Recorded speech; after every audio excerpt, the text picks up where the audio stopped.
how do we link e-government or e-governance to transport control, to transport governance?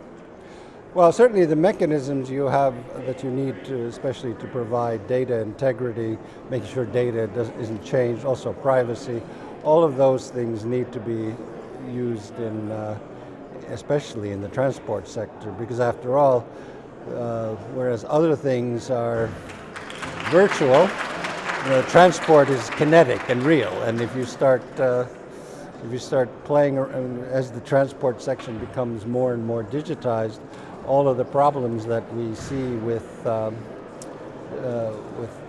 old technology, legacy technology, hacking. Just think of, several weeks ago you had the WannaCry ransomware, which took down the National Health Service in the UK because they had old software. Now imagine if you do that in transport. I mean, it's not just the health service, it's like things are moving.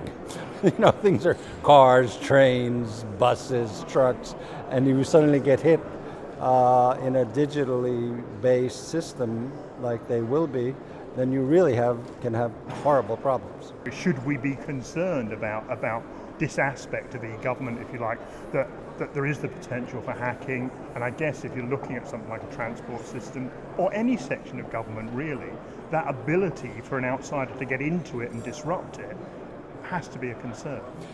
It is, of course. I mean, it's a primary concern, which is why at least the system that we've designed, while no system is 100% secure, it is far more secure than almost everything else. One of the problems, which I won't go into too much, but basically the entire model of identity that 4 billion people use today is wrong, which is just a name at domain at top level domain, followed by a password. That's too easy to hack these days, and you have to go over to two-factor authentication, which basically means independent verification of who you are, at least in accessing services. And you can continue if you want to use all of the current system, that most people use, but I wouldn't trust putting anything like people moving human beings on something as shaky as what most people use to